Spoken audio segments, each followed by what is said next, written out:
pendek kata merusak segala hal di dalam kehidupan kita. Jauhilah olehmu 7 macam perkara yang merusak. Yang pertama, asyirku billah, menyekutukan Allah subhanahu wa ta'ala.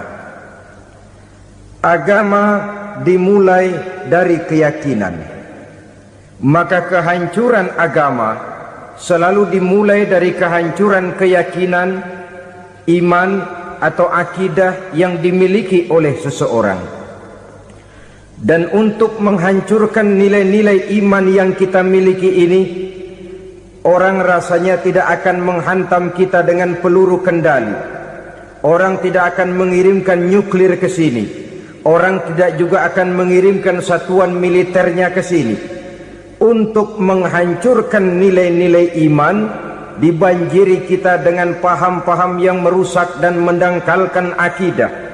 Baik ia bernama materialisme, baik ia bernama sekularisme, baik ia bernama banjirnya maksiat dan munkarat, baik ia bernama banjirnya peradaban dan kebudayaan yang menghancurkan moral daripada anak-anak kita, sedikit demi sedikit melenturkan dan melunturkan nilai-nilai keimanan kita, untuk kemudian pada waktunya nilai iman itu akan bertukar dan berganti menjadi nilai syirik kepada Allah subhanahu wa ta'ala. Atau pada sisi lain, menjadikan yang selain Allah sebagai tujuan akhir daripada kehidupan kita. Sedangkan kita sama-sama maklum bahwa di dalam pandangan agama Islam, dosa yang tidak berampun, dosa yang terbesar, termasuk dalam kategori bapak moyangnya dosa, tidak lain adalah syirik, yakni menyekutukan Allah subhanahu wa ta'ala. Pola penghancuran iman ini memang berstrategi. Ditawarkan kita kepada paham materialisme, paham kebendaan, di mana otak menempati urutan sebagai ranking pertama, Tuhan jatuh pada urutan kedua. Lalu menyusul kepada paham sekularisme, Allah dipisahkan dari seluruh kegiatan hidup ini, untuk pada gilirannya menjadikan yang selain Allah sebagai tujuan akhir daripada seluruh kegiatan hidup kita. Oleh karenanya, kewajiban menjaga nilai-nilai iman ini merupakan kewajiban yang mulia tetapi berat, tidak hanya untuk kita, tetapi juga bagaimana mewariskannya kepada anak-anak kita, generasi yang akan datang. Orang-orang tua bijaksana yang diceritakan di dalam Al-Quran, kalau sudah berpikir tentang anak-anaknya, pertanyaan yang paling mereka risaukan ialah, ma ta'buduna min ba'di. Anakku, kalau pada satu saat aku, ayahmu sudah tidak ada lagi di dunia ini, meninggalkan kamu semua, ma ta'buduna min ba'di, apa yang akan kamu sembah nak? Jikalau sekarang ayahmu masih mau ke masjid, masih mau melakukan rukuk dan sujud, masih beribadah menyembah Allah subhanahu wa ta'ala, kalau orang tuamu sudah tidak ada, ma ta'buduna min ba'di, masihkah engkau mau datang ke masjid? Masihkah engkau mau rukuk dan sujud? Masihkah engkau mau menyembah Allah subhanahu wa ta'ala? Pertanyaan ini yang dipikirkan oleh Nabi Yakub kepada putra-putranya. Pertanyaan ini yang diteruskan oleh Nabi Ibrahim kepada anak-anaknya. Pertanyaan ini yang diwariskan oleh generasi ulama salafus saleh kepada para generasi berikutnya. Bagaimana kita generasi sekarang? Kita orang-orang tua sekarang bukan berfikir ma ta'buduna min ba'di, malah yang kita fikirkan ma ta'kuluna min ba'di. Kalau bapak tidak ada nanti kamu makan apa nak? Perkara kamu nyembah apa? Urusan nomor 18. Yang penting kamu nanti hidup bisa makan nak. Maka kita sibuk mewariskan harta kepada anak-anak kita. Kita sibuk mewariskan kebun dan tanah kepada anak-anak kita. Kita sibuk mewariskan pabrik kepada anak-anak kita, sementara kita lupa mewariskan intan yang paling mahal, mewariskan mutiara yang paling berharga, yaitu nilai iman kepada Allah Subhanahu wa ta'ala. Alangkah baiknya apabila warisan harta, warisan tanah dan kebun, warisan rumah dan pabrik didasari lebih dahulu dengan mewariskan nilai iman kepada Allah Subhanahu wa ta'ala. Sebagai orang-orang tua, kita boleh bersedih kalau anak kita tidak mengerti komputer. Kita boleh bersedih kalau anak kita tidak mengerti matematika. Kita boleh bersedih kalau anak kita tidak mengerti bahasa Inggris. Tapi sewajarnya lebih bersedihlah kita orang tua jikalau mempunyai anak yang tidak kenal Allah sebagai Tuhannya, yang kemudian tidak mau rukuk dan sujud kepada Allah Tuhannya. Itulah kemalangan yang paling malang bila kita meninggalkan generasi yang tidak bertauhid kepada Allah Subhanahu wa ta'ala. Betapapun anak kita tidak ngerti komputer, saudara, paling-paling kerugiannya cuma kerugian dunia. Masuk dia ke alam barzakh, munkar nakir tidak akan sempat tanya kau belajar komputer apa tidak. Kumpul dia di padang mahsyar, malaikat juga tidak akan tanya matematikamu nilainya berapa. Yang ditanya kau kenal Allah, kau rukuk dan sujud kepadanya, kau pernah datang ke masjid.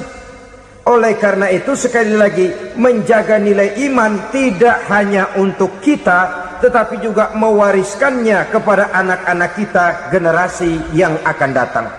Sungguh kemalangan yang paling besar apabila kita meninggalkan anak-anak kita. Mereka kita tinggalkan lemah ekonominya, itu tidak baik. Mereka kita tinggalkan lemah otaknya, itu pun akan membuat mereka tertinggal oleh yang lain. Tapi yang paling celaka, jikalau kita tinggalkan mereka dalam kondisi lemah imannya, rapuh akidahnya, tidak baik dan tidak betul keyakinan hidupnya. Oleh karena itu Nabi berpesan, jauhilah 7 perkara yang merusak. Yang pertama, syirik kepada Allah Subhanahu wa ta'ala, menyekutukan Allah baik dalam ucapan, dalam keyakinan ataupun dalam perbuatan. Ini perkara pertama yang termasuk 7 perusak besar di dalam kehidupan. Kalau sudah jatuh kita ke lembah syirik, bagaimanapun banyak kebaikan yang kita kerjakan, berjiwa sosial, bertangan pemurah, gemar menolong orang lain, kalau memang dasarnya syirik, maka seluruh kebaikan kita akan hancur, tidak akan ada nilainya dalam pandangan Allah Subhanahu wa ta'ala. Dalam pandangan manusia, mungkin kita dicatat sebagai orang sosial, gemar menolong orang lain, tidak berpangku tangan melihat orang yang mendapat kesulitan. Tapi oleh karena dasarnya syirik, dasarnya tidak mentauhidkan Allah, maka seluruh nilai kebaikan yang kita kerjakan tidak akan ada nilainya dalam pandangan Allah Subhanahu wa ta'ala. Maka jagalah iman kita, jangan sampai dihinggapi penyakit syirik yang bagaimana kecilnya sekalipun. Sekali lagi, baik syirik dalam bentuk ucapan, syirik dalam bentuk keyakinan, sampai kepada syirik dalam bentuk perbuatan, kita berhindar kepada sifat-sifat yang sedemikian itu. Karena apa? Dalam satu ayat Quran Allah Subhanahu wa ta'ala menjelaskan, innallaha la yaghfiru ayyushraka bih wa yaghfiru ma duna dzalika liman yasha.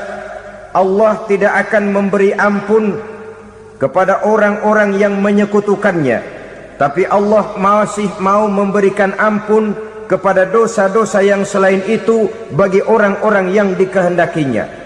Dosa selain syirik, apabila kita bertaubat, Allah masih mau mengampuni. Tapi kalau sudah jatuh ke tempat syirik, itu sudah dosa yang tidak berampun. Taubatnya tidak lain melepas syirik, kembali kepada tauhid, berkeyakinan bahwa hanya ada Allah Subhanahu wa ta'ala, Tuhan satu-satunya, yang lam yalid walam yulad walam yakul lahu kufuwan ahad. Tidak beranak, tidak pula diperanakkan, dan tidak satupun yang dapat menyerupai Tuhan Allah Subhanahu wa ta'ala. Saudara-saudara kaum muslimin rahimakumullah, bahwa kita di zaman sekarang memang tidak menyembah berhala, ya. Bahwa kita tidak berterang-terangan mengatakan Tuhan lebih dari satu, memang. Bahwa kita tidak berkeyakinan Tuhan itu punya anak atau diperanakkan, tentu. Tapi dalam perbuatan dan i'tiqad kita kadang-kadang jatuh tanpa kita sadari ke tempat yang bernama syirik ini. Oleh karenanya, di zaman di mana teknologi makin canggih, di mana kemajuan pembangunan makin menjangkau berbagai aspek kehidupan, diperlukan keseimbangan antara kemajuan fisik material dengan kemajuan mental spiritual. Apabila tidak ada keseimbangan, yang terwujud tentulah kepincangan, yang diawali dengan pincangnya cara kita berpikir, sehingga pada akhirnya akan mengarah kepada pincangnya cara kita berbuat dan bertindak di dalam kehidupan kita. Oleh karena itu Nabi berpesan, jauhilah sifat syirik, karena syirik merupakan dosa yang teramat besar. Ini sifat merusak yang pertama. Yang kedua kata Nabi, wasihra, jauhilah sihir. Sihir ini juga termasuk perkara yang merusak kehidupan. Kita semua sama-sama maklum bahwa sihir sebenarnya bukan persoalan baru.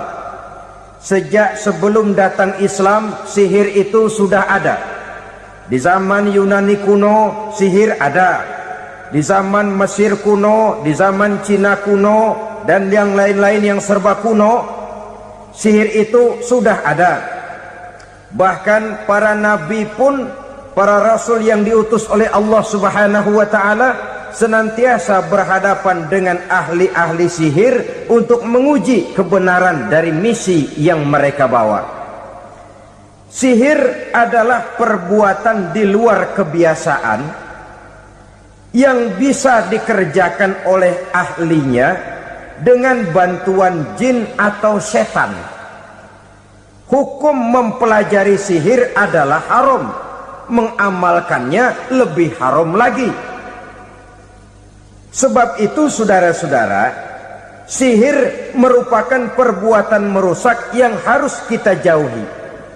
Ciri-ciri daripada perbuatan sihir, pertama, ia mengandung tipuan, bayangan khayal. Di zaman Nabi Musa misalnya, orang melihat tambang-tambang itu seperti ular. Nabi Musa melayangkan tongkatnya menjadi ular-ular besar yang memakan ular-ular kecil ciptaan tukang-tukang sihir Fir'aun tadi. Lalu sihir bisa terjadi dengan bantuan jin kafir atau setan. Kemudian ciri yang ketiga, sifatnya halus dan tersembunyi. Taruh kata ada seorang ahli sihir yang mempergunakan ayat-ayat Quran sebagai jompa-jampe, sebagai baca-bacaan, itu cuma sekedar kedok. Tujuannya tidak lain menjadikan agama sebagai ketok untuk membenarkan cara yang dimurkai oleh Allah Subhanahu wa taala. Satu hadis yang diriwayatkan oleh Imam Bazar dan Tabrani, Nabi berpesan, laisa minna man tatayyara lahu au takahhana au tukuhhina lahu au sahira lahu. Tidak termasuk ke dalam golonganku, kata Nabi, tidak termasuk umatku. Siapa mereka? Man tatayyara lahu, orang yang bertatoyur. Apa tatoyur itu? Dari kalimat toyaro, artinya terbang. Toir biasa diartikan dengan burung. Tatoyaro percaya kepada suara-suara burung. Man tatoyaro lahu, mempercayai, meyakini dengan benar-benar kepada suara beburungan. Kan suka ada itu, nah bunyi burung tuh, maling liwat. Maling liwat. Burung bunyi, maling liwat. Itu termasuk tatoyaro lahu, percaya kepada suara burung. Kan aneh kalau suara orang nggak dipercaya, suara burung malah dipercaya. Ada ustadz ceramah, kiai ngaji, nggak mau didengerin, burung, dengerin bener. Nah, suaranya dari sebelah mana? Belah kulon. Nah, itu tandanya anu. Habis dihitung-hitung. Itu termasuk tatoyaro lahu. Au takahana, atau bertenung, au tukuhina, atau minta ditenungkan. Au sahirolahu, atau melakukan perbuatan sihir, atau minta disihirkan. Laisa minna, tidak termasuk ke dalam golonganku, kata Nabi. Sehingga dengan demikian saudara-saudara, menghadapi sihir dengan sihir sekalipun termasuk perbuatan yang tidak diajarkan oleh agama. Kita kan mempelajari sihir untuk jaga diri, tidak apa-apa. Yang dilarang mengamalkannya, dilarang juga mempelajarinya. Sebab orang kalau sudah mengetahui, biasanya lalu terangsang untuk mencoba. Kalau percobaannya berhasil, biasanya terangsang untuk coba lagi dan coba lagi. Pada akhirnya ketagihan, lalu beralih menjadi profesi, apalagi itu nanti bisa mendatangkan hasil uang. Saudara-saudara kaum muslimin rahimakumullah, kita manusia makhluk nyata, kita hidup di alam nyata, terikat oleh sunnatullah, causality. Oleh karenanya bagi kita keyakinan yang penuh, keikhlasan di dalam bertuhankan Allah, penyerahan diri sepenuhnya hanya kepadanya, itu sudah merupakan obat penangkal yang sangat ampuh agar kita tidak terkena penyakit-penyakit yang dibuat oleh setan dan para pembantunya. Sehingga beberapa ayat Quran mengajarkan, misalnya a'udzu bikalimatillahi tammati min syarri ma khalaq, atau bismillazi la yadurru ma'asmihi syai'un fil ardi wala fis sama', dengan menyebut nama Allah yang tidak bisa mendatangkan bahaya sedikit pun, dari baik yang datang dari langit maupun yang datang dari bumi. Jiwa yang kosong dari keyakinan yang penuh kepada Allah, jiwa yang penuh was-was dan ragu-ragu, itu yang mudah terserang oleh penyakit-penyakit yang dikerjakan oleh para tukang-tukang sihir, yaitu oleh setan dan seluruh para pembantunya. Kemudian hadis kedua yang diriwayatkan oleh Imam Ibnu Hibban, Nabi bersabda, la yadkhulul jannata mudminu khamrin wala mu'minu bisihrin wala qati'u rahmin. Tidak masuk surga. Ini Nabi yang bilang, tidak masuk surga. Siapa itu? Pertama, mudminu khamrin, orang yang berkekalan dalam mabuk. Selalu mudminun itu sudah menjadi perbuatan rutinnya, tidak kapok-kapoknya, teler seumur hidup. Mudminu khamrin, tidak masuk surga orang yang selalu bermabuk-mabukan. Yang kedua, wala mu'minu bisihrin, orang mukmin tapi main sihir. Ini juga oleh Nabi diperingatkan, tidak akan masuk surga orang mukmin tapi suka main sihir. Wala qati'u rahmin, dan tidak juga orang yang memutuskan silaturahmi.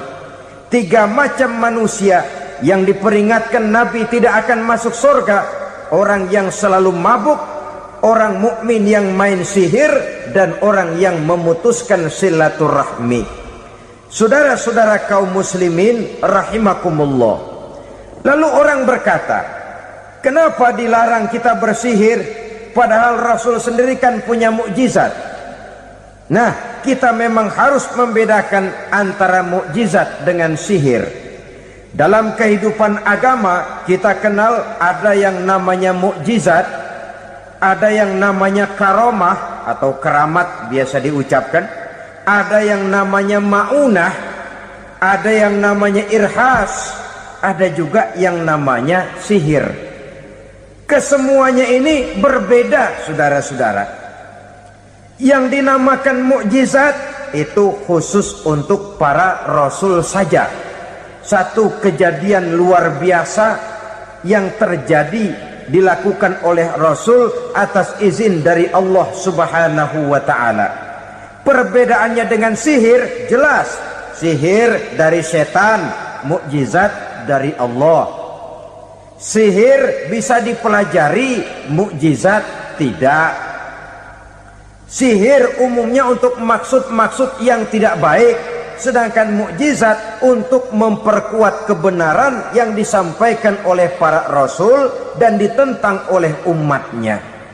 Bahkan kafir Quraisy dahulu menganggap orang-orang ahli sihir itu berada dalam satu posisi yang hina, sehingga mereka mengatakan dan menuduh Nabi Muhammad sebagai tukang sihir.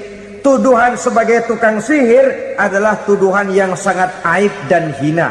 Di tengah masyarakat kufar jahiliyah, kedudukan tukang sihir dipandang sebagai kedudukan yang hina, sehingga mereka mengejek Nabi dengan sebutan tukang sihir. Jadi mukjizat hanya untuk Rasul saja. Kemudian karomah. Karomah ini asal kata dari karomah, kehormatan, kemuliaan yang diberikan Allah kepada hamba-hambanya yang rajin mendekatkan diri kepadanya. Oleh karena ketekunannya melaksanakan ibadah, Allah memberikan keistimewaan kepada orang itu, yang dengan keistimewaannya dia bisa mengerjakan yang tidak bisa dikerjakan oleh orang lain. Karomah hanya bisa dicapai dengan prestasi ibadah. Kalau sihir, mau ibadah apa enggak, asal dia belajar, bersatu dan berteman dengan setan, memenuhi persyaratan-persyaratan setan, biasanya lalu bisa. Sedangkan karomah tidak mungkin terwujud tanpa orang mendekatkan diri sedekat-dekatnya kepada Allah Subhanahu wa ta'ala. Maka kita lihat biasanya orang-orang yang punya ilmu sihir, mukanya rata-rata nggak enak dilihat. Kumuh, jauh dari air wudhu, jauh dari sujud kepada Allah, malah berteman dengan setan, menjadi pelayan-pelayannya setan. Saudara-saudara, adapun maunah, keistimewaan yang diberikan Allah kepada hamba-hambanya yang belum sampai kepada tingkat wali, tapi orang itu lebih banyak kebaikannya daripada kesalahannya. Umpamanya, saudara jalan bertiga di pinggir jalan, saudara ada pada posisi di tengah, lalu bertiga ini ketabrak mobil. Menurut perhitungan saudara mati lebih dahulu, tapi terjadi hal yang aneh, dua teman saudara mati, saudara malah cuma luka dan lecet sedikit saja. Apa itu? Kalau kita lebih banyak kebaikannya daripada kesalahannya, itu yang dinamakan maunah, pertolongan yang diberikan Allah kepada hamba-hambanya yang lebih banyak kebaikannya daripada kesalahannya. Sedangkan yang dinamakan irhas, kejadian luar biasa pada diri seseorang pada waktu dia masih kecil, yang menunjukkan tanda-tanda keistimewaannya. Itu umumnya pada para nabi pada usia kecilnya sudah ada irhas, tanda-tanda istimewa. Jelas baik mukjizat, karomah, maunah maupun irhas berbeda dengan sihir. Sihir ini jelas saja merupakan bantuan dan persekutuan antara manusia dengan setan. Padahal setan, kata Allah dalam Al-Quran, innahu lakum aduwwum mubin, sesungguhnya setan bagi kamu adalah musuh yang sangat jelas. Saudara-saudara kaum muslimin rahimakumullah, di zaman sekarang dalam menghadapi beban kehidupan yang makin pelik, menghadapi stres yang tidak kunjung selesai, menghadapi persoalan-persoalan yang teramat berat, orang sering mencari jalan keluar kepada hal-hal yang menurut pendapatnya bisa meringankan beban moralnya itu. Pergilah dia mencari sesuatu yang dapat meringankan bebannya. Dan tidak jarang yang jatuh ke pangkuan tukang-tukang tenung, ke pangkuan tukang-tukang sihir, yang mereka itu oleh Quran dijelaskan kadzabal munajjimun walau sodaku. Tukang-tukang tenung, tukang-tukang sihir, mereka itu bohong walaupun benar. Maksudnya bohong walaupun benar artinya kalau yang mereka kerjakan benar, itu sih kebenaran. Benar dengan kebenaran itu lain. Kebenaran, kebetulan bisa, tapi tidak untuk selalu. Apalagi kalau itu sudah membahayakan kehidupan orang lain. Jadi oleh karena itu Nabi berpesan, jauhilah daripada sihir. Kalau sudah jauhilah dari sihir artinya ya jauhilah daripada mempelajarinya, jauhilah daripada bergaul dengan orang-orang yang ahli di bidang itu, karena dari pergaulan segalanya bisa menular. Baiklah saudara, ini yang kedua. Yang ketiga pesan Nabi, wa qatlan nafsil lati harramallahu illa bil haqq. Membunuh orang lain dengan cara yang tidak benar. Membunuh orang yang diharamkan oleh Allah Subhanahu wa taala untuk melakukannya kecuali dengan alasan yang benar. Kita tahu Islam adalah agama damai. Sesuai dengan namanya, ia tidak dikembangkan dengan pedang dan kekerasan. Ia dikembangkan dengan keteladanan dan tuntunan moral. Oleh karena Islam bukan agama kekerasan, Islam pun tidak mementingkan dan mengajarkan kekerasan kecuali dengan alasan yang benar dan bisa dipertanggungjawabkan. Membunuh dengan sengaja, menghilangkan nyawa orang lain tanpa alasan yang bisa dibenarkan adalah merupakan dosa besar dan satu di antara 7 perkara yang bisa mendatangkan kerusakan dalam kehidupan dan yang hendaknya harus kita jauhi. Saudara-saudara kaum muslimin rahimakumullah, beberapa waktu yang lalu di sebuah kota kecil yang indah bernama New Auckland. Saudara tahu New Auckland? Itu dari Gunung Kidul masih ngidul lagi. Pernah diadakan satu seminar yang membicarakan bagaimana menyelamatkan masyarakat manusia dari bahaya Perang Dunia Ketiga. Diperkirakan kalau terjadi Perang Dunia Ketiga, manusia tidak akan tersisa. Sebab apa? Pada waktu itu cadangan nuklir yang dimiliki oleh bersama Amerika dan Rusia konon sudah sanggup memusnahkan 6 miliar manusia pada saat jumlah manusia baru 5 miliar. Jadi kelebihan nuklir dunia ini. Kalau terjadi Perang Dunia Ketiga, sulit manusia untuk tersisa. Maka dibahaslah di dalam seminar itu, wah, supaya tidak terjadi Perang Dunia Ketiga, maka perlombaan membuat senjata-senjata canggih, alat-alat pembunuh modern harus segera dibatasi. Dibahas, tidak mungkin kita membatasi perlombaan membuat senjata. Kenapa? Makin maju ilmu dan teknologi, makin canggih senjata yang ditemukan. Atom sudah meningkat menjadi nuklir, nuklir sudah meningkat menjadi neutron, dan kita tahu bom yang bernama neutron ini bom yang cukup membunuh tanpa perlu merusak. Artinya kalau dia diledakkan di kota kita ini, bangunan utuh, jembatan tidak ambruk, rumah-rumah tetap berdiri, tapi semua yang bernama hidup mati. Itu katanya lebih sopan dari bom atom. Sebab kalau si atom ini sudah membunuh, merusak pula. Neutron cukup membunuh saja tanpa perlu merusak. Jadi majunya senjata-senjata teknologi sebagai akibat yang logis dari kemajuan ilmu pengetahuan. Ini tidak bisa kita batasi.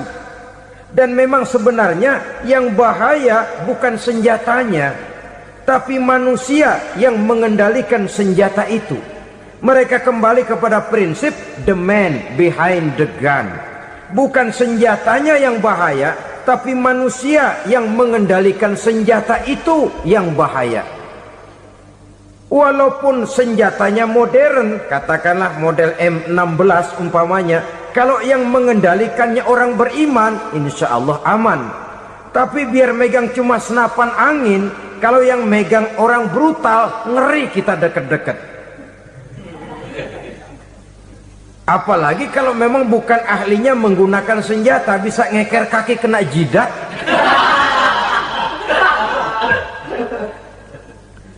Mereka kembali kepada prinsip lama yang tetap baru. Bukan senjatanya yang harus dibatasi, manusia yang mengendalikan senjata itu yang perlu dibicarakan. Nah, kalau begitu, agar manusia tidak mempergunakan senjata sewenang-wenang, apa yang harus kita lakukan? Ya, manusianya harus bermoral. Ya, tapi moral yang mana? Di dunia ini banyak ajaran tentang moral. Itu pun mudah saja. Di sini kan kita undang saja ahli dari berbagai agama untuk membicarakan konsep perdamaian menurut agamanya masing-masing. Baik, setuju itu? Setuju. Maka tampillah para ahli agama, mereka kembali kepada prinsip moral daripada konsep yang terkandung di dalam ajaran agama untuk menegakkan perdamaian. Mula-mula naiklah ahli dari agama Hindu, dibacakan konsep perdamaian menurut ajaran agama Hindu, bahwa untuk damai manusia harus meninggalkan nafsu keduniaannya, menempuh samsara dan sebagainya untuk mencapai nirwana, menjauhi kemegahan dan kemewahan dunia. Ini lalu dibahas, rasanya juga tidak mungkin ini. Kemudian dari agama Nasrani, bahwa untuk damai manusia harus menciptakan sifat kasih sayang. Kalau ditampar pipi kiri, berikan pipi yang kanan. Kalau diberikan selendang, berikan baju. Nanti orang kasihan, lalu dia tidak akan nampar lagi. Ketika ini dibahas, ternyata rasanya pun tidak mungkin bisa diterima. Karena apa? Di zaman sekarang orang ditampar pipi kiri, dikasih pipi kanan. Bukan kasihan, gemes. Damai belum tentu, bonyok udah jelas. Lalu ketika dibacakan konsep perdamaian menurut Quran, di mana disampaikan ayat wa jazaa'u sayyi'atin sayyi'atun misluha faman afa wa aslaha fa ajruhu 'ala Allah. Balasan terhadap satu kejahatan adalah kejahatan yang seimbang, tetapi barang siapa yang memberi maaf dan mencari jalan damai, itulah yang terbaik dan akan mendapat pahala dari Allah Subhanahu wa ta'ala. Kamu tidak salah ditampar pipi kirimu, tampar lagi pipi kirinya sekeras dia menampar pipi kirimu. Nanti orang tidak mau menampar kita karena dia tahu kalau dia tampar kita, dia akan menderita tamparan sekeras dia menampar kita. Akan terjadilah prinsip saling hormat menghormati, tidak saling ganggu, tidak saling usil, tidak saling jahil. Atas dasar ini perdamaian bisa ditegakkan. Mereka bisa menerima konsep ini, tapi kemudian seminar ditutup tanpa satu keputusan resmi. Kenapa? Terus terang mereka kagum dengan konsep Islam, tapi sentimen lama terhadap nilai-nilai Islam telah menutup mata mereka untuk menerima kebenaran dari ajaran Al-Quranul Karim. Saudara-saudara kaum muslimin rahimakumullah, kembali kita kepada persoalan pokok. Roh adalah dari Allah. Dia akan kembali kepada Allah, milik mutlak dari Allah. Tidak pantas kita merampasnya dari orang lain. Tidak wajar kita menghilangkannya tanpa alasan yang dibenarkan oleh agama. Di zaman sekarang, akibat persaingan hidup yang makin tajam, lapangan kerja yang makin sulit, tensi ekonomi yang makin tinggi, atau karena nilai moral yang makin rendah, atau juga karena rapuhnya pegangan orang kepada agama, nyawa rasanya sudah sedemikian murahnya. Berbagai kasus membuat berdiri bulu roma kita. Ada mayit, ada manusia dipotong 6, dicincang macam kambing. Ada yang dipotong 5, ada yang dipotong 13, dikardusin, dibuang ke tempat sampah. Inna lillahi wa inna ilaihi raji'un. Gejala apa ini? Kanibalisme. Manusia sudah demikian sadisnya, manusia sudah sedemikian buasnya, sehingga sesama manusia diperlakukan seperti hewan. Padahal hewan sendiri belum pernah macan makan macan, bagaimanapun buasnya macan.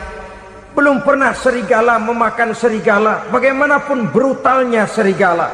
Tetapi manusia makan manusia di zaman sekarang kadang jadi kenyataan dalam kehidupan kita. Kadang persoalannya remeh saja. Soal uang 200 perak, pisau bicara, nyawa melayang. Soal rokok sebatang, celurit bicara, nyawa melayang. Soal-soal yang sama sekali tidak prinsip, begitu mudah kita menghilangkan nyawa orang lain. Padahal Nabi pernah memperingatkan, apabila 2 orang muslim sudah berkelahi dan berbunuh-bunuhan, al-qatil wal maktul finnar, yang membunuh dan yang terbunuh dua-duanya neraka. Sahabat heran, ya Rasul, kalau yang terbunuh, kalau yang membunuh masuk neraka itu sih wajar, tapi yang terbunuh kenapa neraka juga?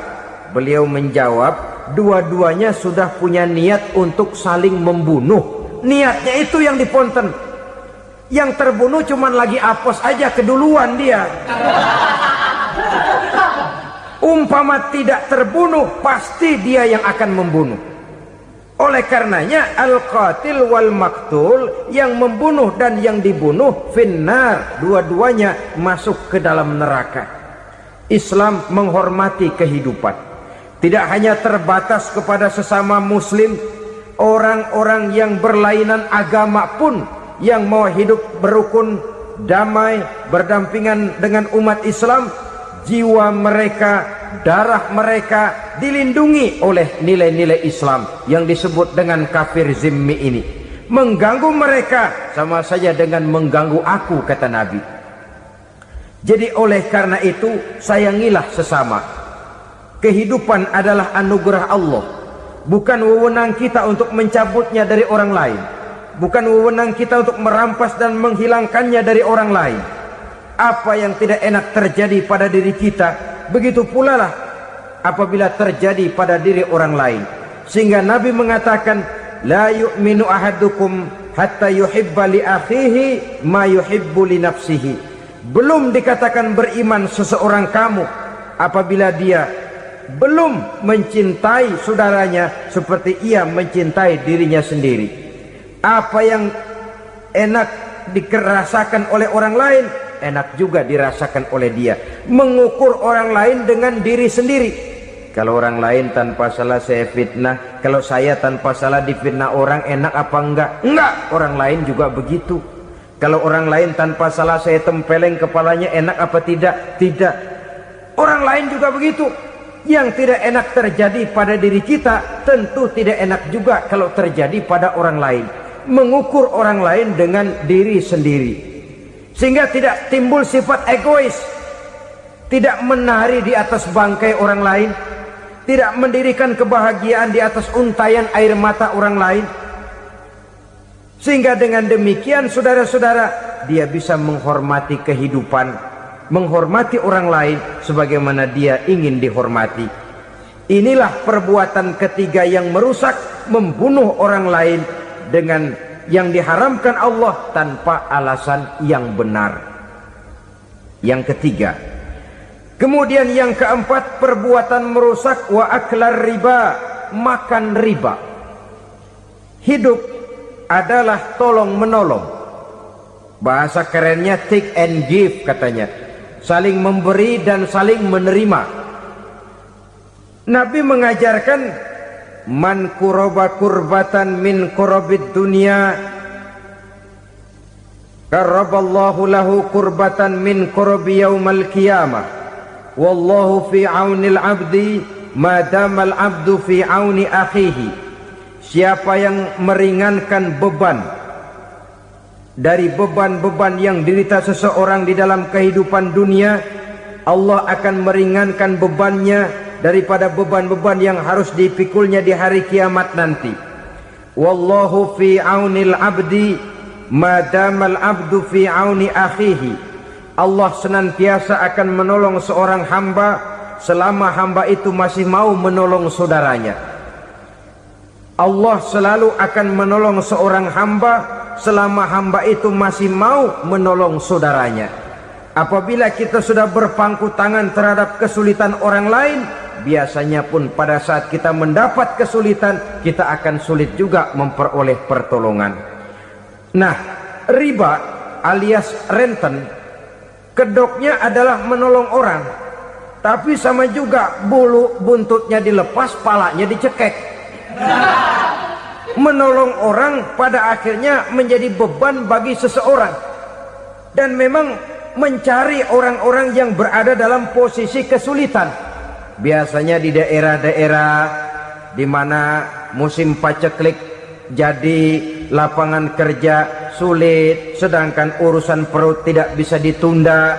Akhirnya orang terjebak ke dalam rentenir, ke dalam riba, ke dalam renten. Bunga berbunga, sehingga satu saat jumlah bunganya bisa lebih besar dari jumlah pinjaman pokoknya. Kemudian kalau juga ternyata tidak bisa dibayar, rumah jadi taruhan. Memang rumah satu-satunya, begitu rumah ditarik mulain camping. Bukankah pada akhirnya akan mewariskan kesengsaraan? Oleh karena itu, kepada kita berusahalah jangan berhubungan dengan rentenir, jangan makan renten dan riba. Kepada mereka yang melaksanakan riba, walaupun mendatangkan keuntungan materi, tapi percayalah, harta yang didapat dengan jalan riba tidak akan membawa keberkahan. Manakala tidak membawa keberkahan, dia tidak akan mendatangkan ketenangan di dalam kehidupan kita. Oleh karenanya, memakan harta riba termasuk perbuatan yang merusak sendi-sendi kehidupan sosial, merusak kehidupan orang lain, merusak kehidupan masyarakat, tetangga, pergaulan, dan sebagainya. Yang kelima, wa akla malil yatim, memakan harta anak yatim dengan cara yang zalim. Nih, memang lezat. Anak yatim itu nggak tahu urusan apa-apa. Kita diamanahkan untuk mengurusinya. Kadang-kadang dibentuklah panitia penyantunan yatim piatu. Yatimnya mah tetap kelaparan, panitianya yang pada gendut.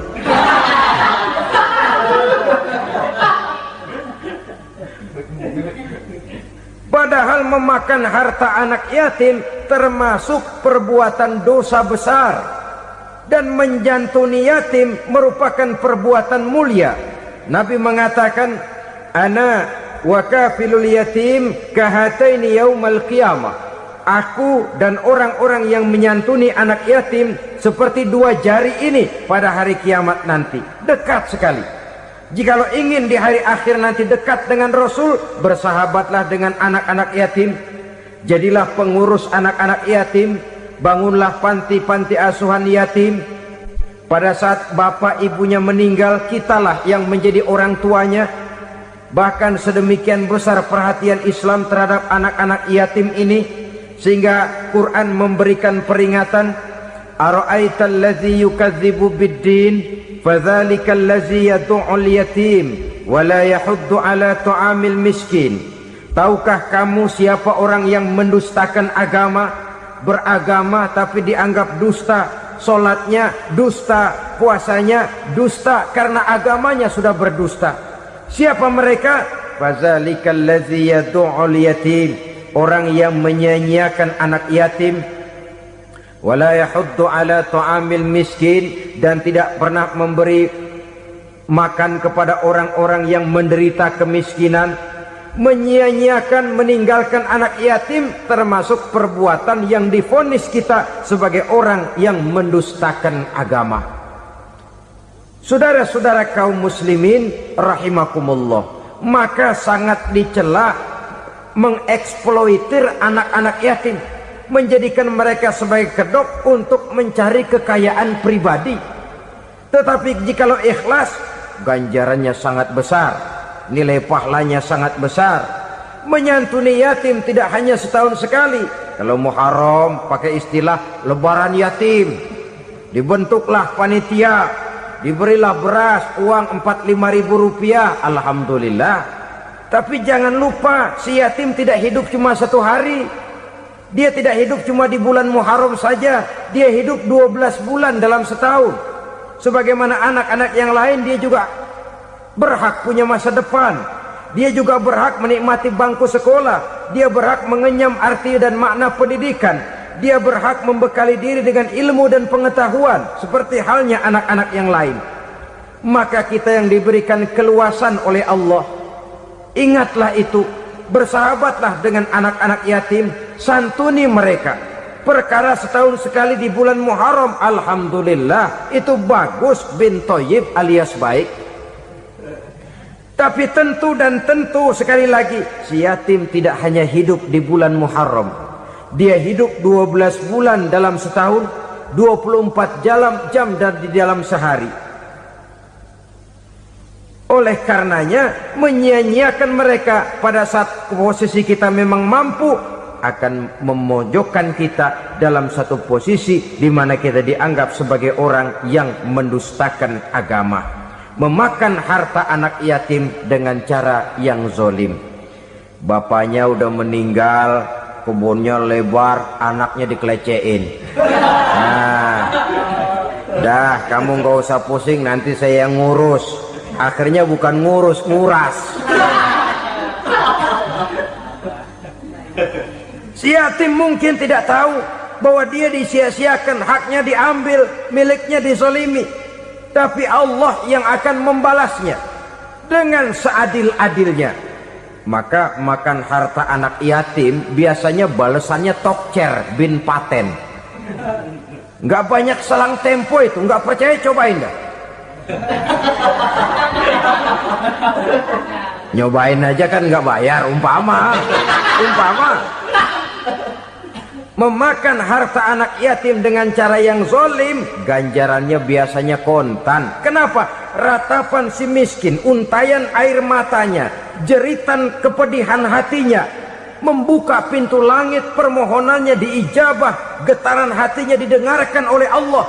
Maka balasannya biasanya kontan, spontan, tidak menunggu waktu terlalu lama. Itu di dunia, belum lagi di akhirat nanti. Bukankah dalam riwayat Mi'raj diceritakan Nabi melihat di neraka itu orang perutnya sebesar rumah.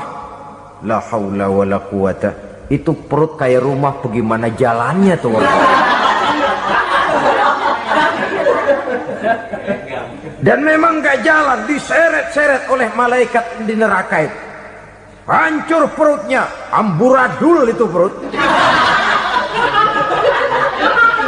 Berantakan isinya, dibulatkan lagi, diseret lagi, hancur lagi, dibulatkan lagi. Sampai Nabi tanya, orang itu begitu berat siksanya kenapa ya Jibril? Itu Muhammad, waktu di dunia dulu rakus banget makan harta anak yatim. Begitu vonisnya, begitu menyedihkan nasibnya di akhirat. Tapi di dunia pun ketidakberkahan itu sudah membayangi kehidupannya. Oleh karena itu, kepada saudara-saudara yang mendapat titipan anak yatim, berbahagialah, karena semulia-mulia rumah adalah rumah yang di dalamnya ada anak yatim yang disantuni. Sehina-hina rumah adalah rumah di mana